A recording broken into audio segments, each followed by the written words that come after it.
Welcome. This is the Watercolor series, and I am Sally Treanor. This morning, we're going to do an exercise on surf and rocks that employs a whole bunch of uh, techniques because I am a technical teacher. And what we hope to do today is show certain techniques to do boulders in the sea, spindrift, and any kind of surf that might be happening around those rocks. So let's begin. The colors that I'm using today, the pigments that is, are French ultramarine and burnt sienna. As you can see, they're quite different. And I'm going to make a very saturated puddle of them. So right now I have a puddle that is quite warm still. Add more blue and it becomes a gray that is now a cool gray rather than a warm gray. But I need this as a good thick, and sometimes I will change it and sometimes I will leave it a neutral. But the first thing I'm going to do on this dry piece of paper is a mound that is kind of irregular.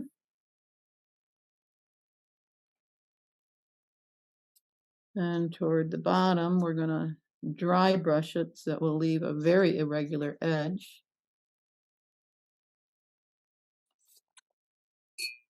I'm going to put another little one over here. Now I'm going to enrich my puddle with more pigment so that it is thicker and thicker. And I'm going to come back into my big rock, or it could be two rocks, we don't know yet. And I'm going to keep adding paint until I have a really nice thick bunch of paint there. Again, I'm paying attention to that bottom edge only in that I always want it to be irregular. I'm going to put a warm area into this rock and just kind of drag it around and drop it in. Now there's differences between these two pigments. The burnt sienna, which I call a low intensity red, you would call it brown probably, but it nevertheless is a very warm color. And blues are always cool colors. And I like that contrast. But one of the beautiful things about this blue, that's French ultramarine blue, is that it's granulating. And that means it's made up of stone that's ground up. And that stone settles out. It never goes into solution. It won't dissolve. And it's heavy, heavier than the fine, say, pieces of color that make up the burnt sienna. But what happens with it is this quite marvelous granulating effect that I really love. And so now I'm just creating some rock surfaces in here by removing pigment and moving it around. And this is something I quite enjoy because it's like a little magical thing. I'm using a credit card to do it because I can take big swaths of color away. I'm coming up over the edge too to make other types of areas. And I'm going to come in with my brush loaded with just water.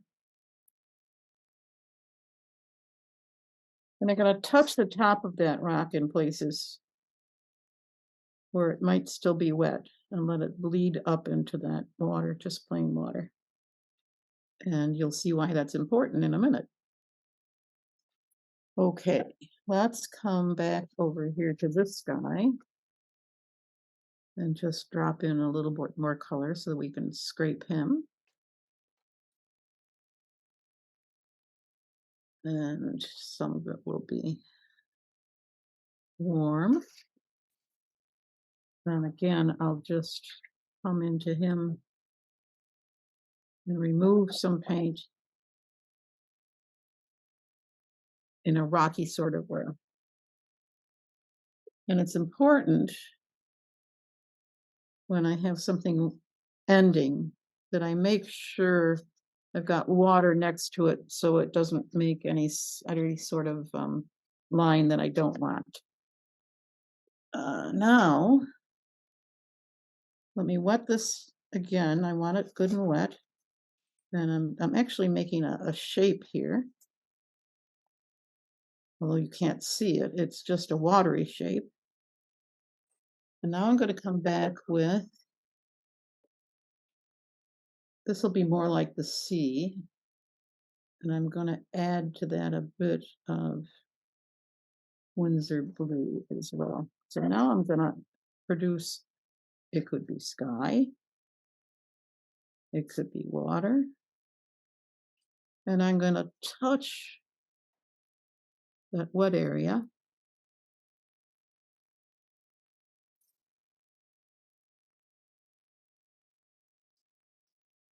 Make sure I've got enough water over here.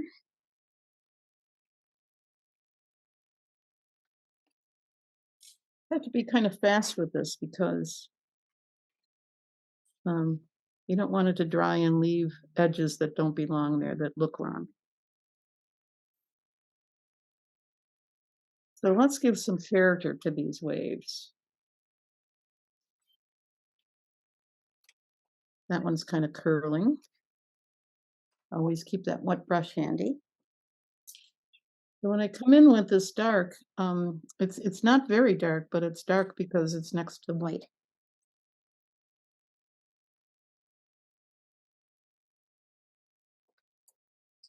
One of the things that I like happening is this little burst here, because this had started to dry out. That's edging and giving me a hard edge there that's kind of interesting.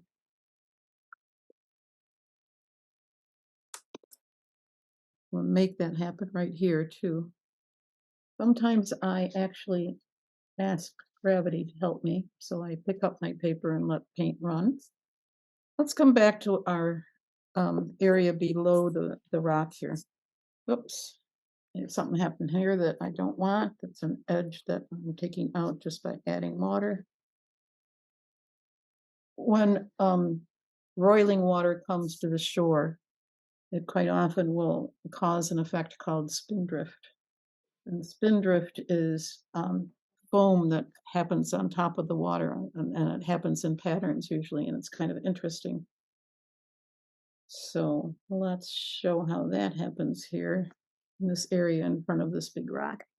Right now what I'm doing is I'm painting around the foam, and the foam is the spindrift.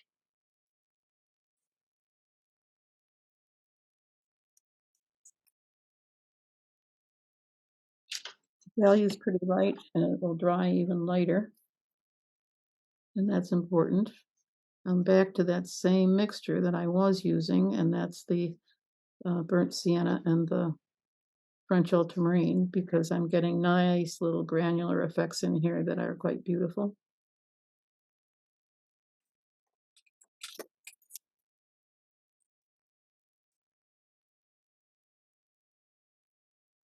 And because we're looking sideways at this, the spindrift is usually kind of elongated looking, and the shapes that it defines are elongated.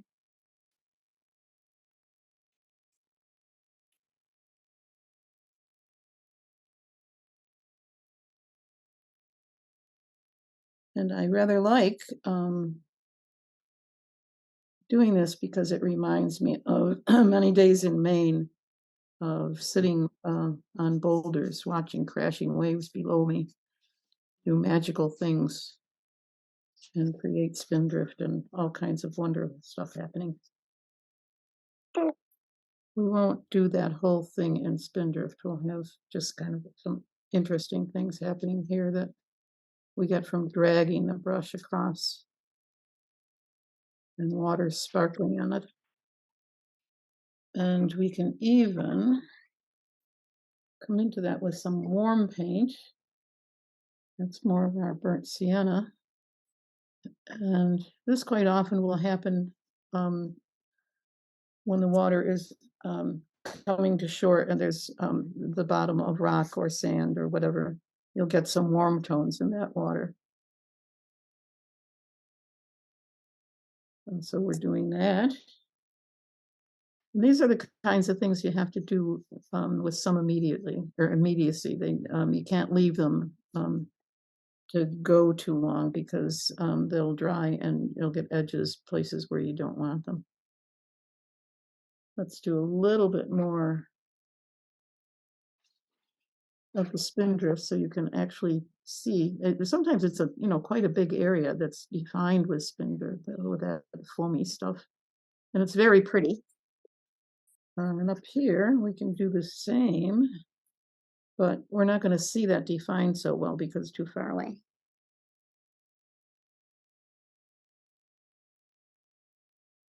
Come back in with our wet brush and redefine this front wave.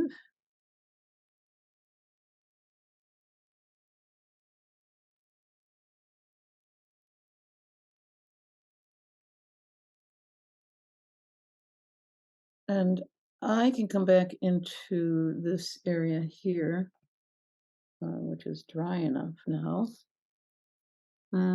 with some warmth as well. So we'll put it up in the waves too, because there's reflected light.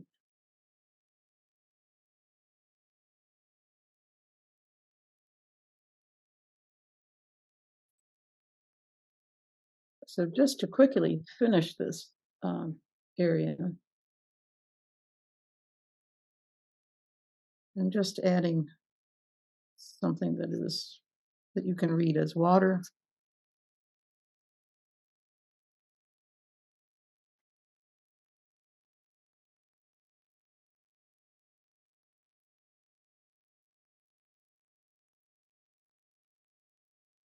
And this is pretty dry now, so let's come back into it with some more paint and give it some warmth and some more character.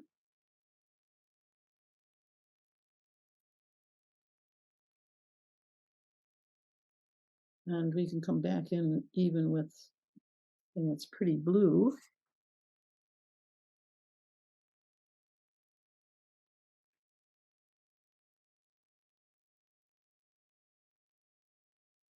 There. I will do more things to this eventually, but right now it pretty much is, that's the basic painting. And the elements are sky and sea and surf and boulders and spindrift and interesting things, I think. I've done many of these paintings on location as a plein air painting, which means in plein air. That's a French term. And I enjoy it very much. So thanks for watching. So if you recall, this was all one go. We didn't take a break on this. Everything that's here already happened then. And in particular, I point out these little blossoms that I did on purpose. And that's when this area was starting to dry, and I introduced more water to it to move the pigment out of the way. And that's how you get these edges. And those are important sometimes. And as the headers on top of these bursting waves, that's a really nice detail to have there. And that's the way to get it. You can't paint that in, you have to make it happen. It happens all the way around here, and I caused that to happen. Good skill to have. You have to practice it. That's not something that just spontaneously will happen when you want it to happen. So let's see some other areas where we want to make some things happen. First of all, I'm going to start out with this is a rigger because I really want to be able to control what I'm adding. This is going to be, it's going to match something that's already there, where I want an edge. But I'm going to have to contrive the edge. So in this case, right here, I want this wave to end like right here. So I'm gonna paint the edge in.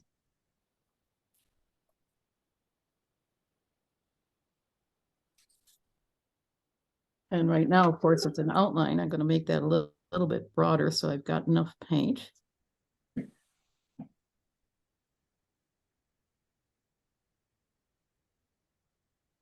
Incidentally, my hand is not steady this morning because I stupidly drank a whole bunch of coffee that George made, and he makes double strength caffeine coffee. Empty stomach doesn't work so well. Okay, so now I'm coming in with a brush that is just water, and I'm broadly wetting the outer edge of that area that I just used to define the surf. So now let's see what we can do with that. I'll come back to my little brush. And this is a little too organized right now. So I'm gonna change that so it's a little more spontaneous.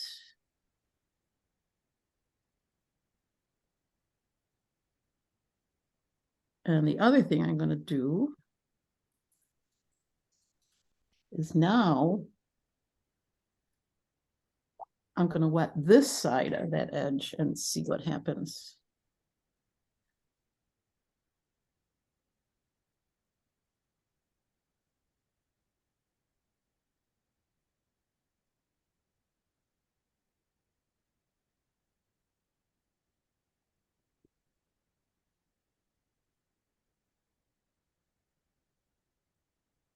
Ooh, this is nice. Yeah, this is good. So now I'm getting that nice frothy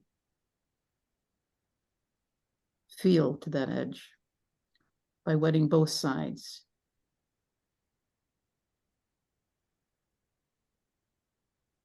So now I have a halo. Can't have that. Let's come back in with the little brush. Where's your halo, Sally? Can you show us? It's right here. See how that, you know, that dark area is not natural. So now we have to reform what's happening back here.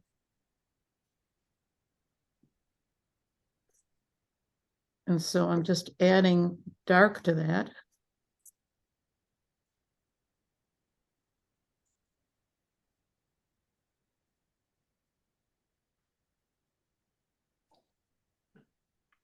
So my point is you have to pay attention to all your edges and all the things that are happening in a plane while it's wet. You cannot come back to it later and correct it. Well, you can. I can. I don't know if you can.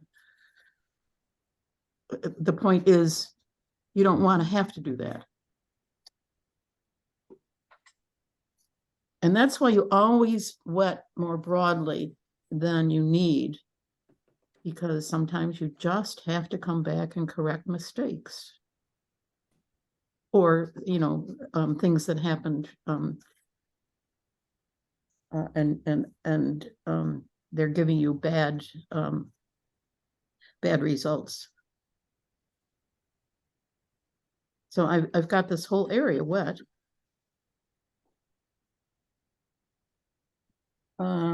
That's better, not perfect. Join it with the rock up here.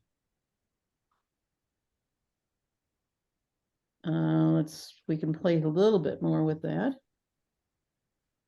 So nice to have this puddle here to just draw from and not have to redo a puddle every time I have to come back into something. It's nice to have a palette all set up to do what you need to do. in a particular painting.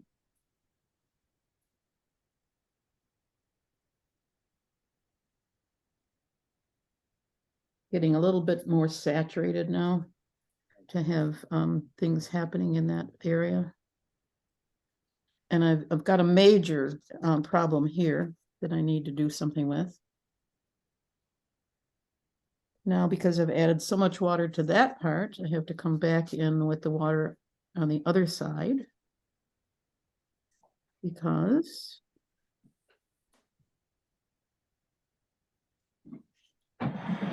we don't want a hard edge there.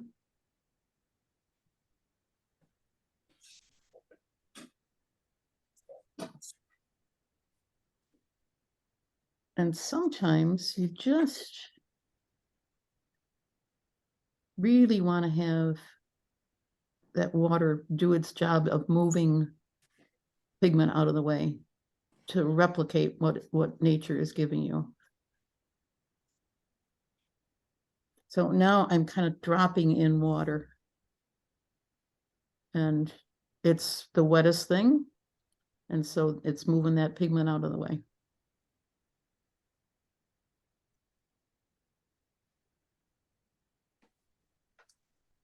You know, when I think of the ease of accomplishing some of this stuff with watercolor and how hard you'd have to work in an opaque medium, I just feel privileged to be a watercolorist.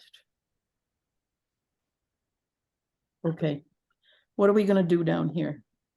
I have an abrupt end to the spindrift, and it looks terrible. So now I'll switch to a bigger brush. Going to reinvigorate my puddle with more saturation.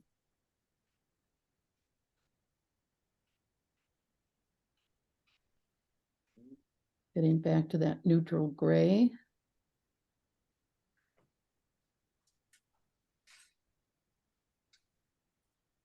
Excuse me, Sally, what colors are you using? The only thing working right now in this painting is burnt sienna and French ultramarine. There's some places where there's a little bit of Winsor blue red shade. Okay, thank you. Okay, this is dry down here, completely dry. So let's see what some dry brush work will give us. And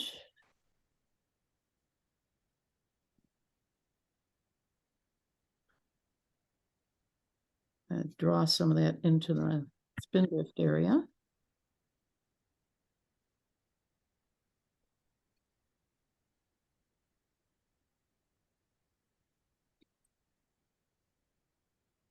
This is already butter, I think. Of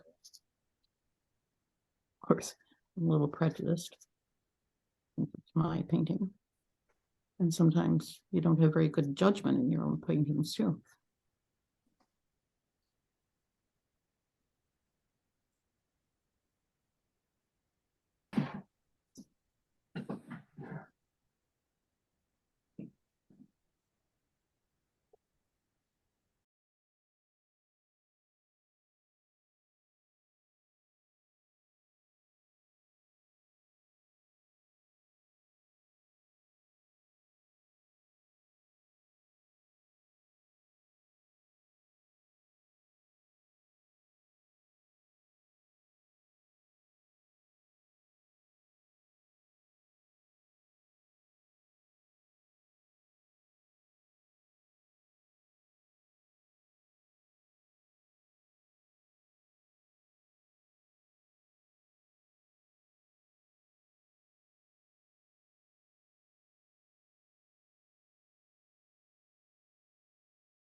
Okay, so I think that this is a much improved piece.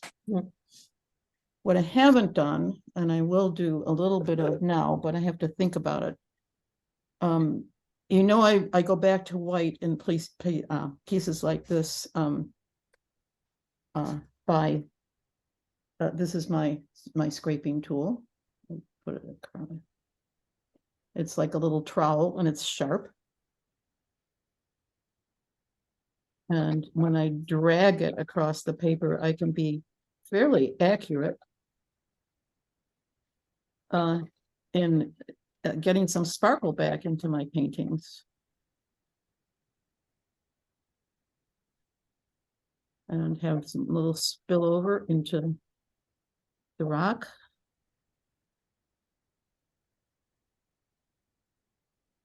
Running down the surface, following the contour.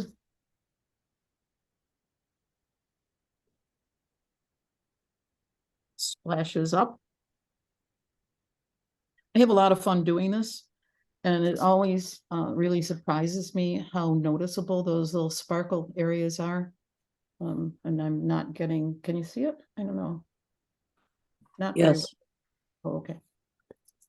At any rate, I find this tool to be invaluable for this sort of thing, and I like it better than preserving those areas that are going to be tiny. Much better than masking them. I think I get a more natural shape. I just have more control over it. I like what's happening, and I can always come back and I guess paint over it, but I try to be judicious in the way I do this, so it's natural.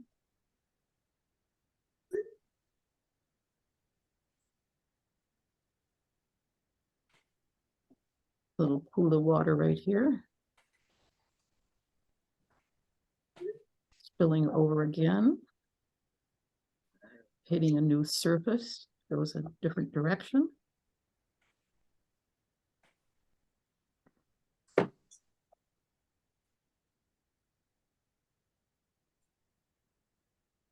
So I'm not going to finish this entirely right now. I want to leave some mystery, but I'm going to get some more splashy sparkle going on right next to the waterline. But again, remember, when you do this kind of thing, you don't make everything the same size, same shape, equidistant. You want always variety, spontaneous the way nature would give it to you.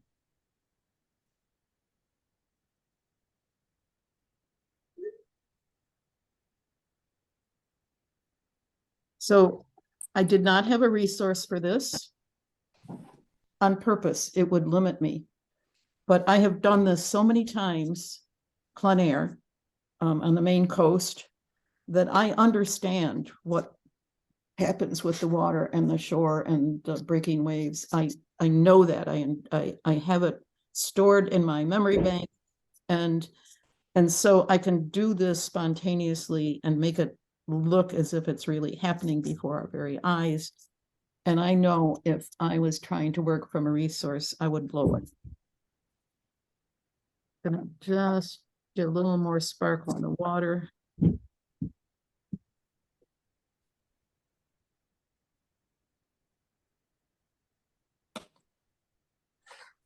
This is still damp, so I'm not getting the same kind of clean little pieces, but at any rate, there it is. I think it's close to finished now.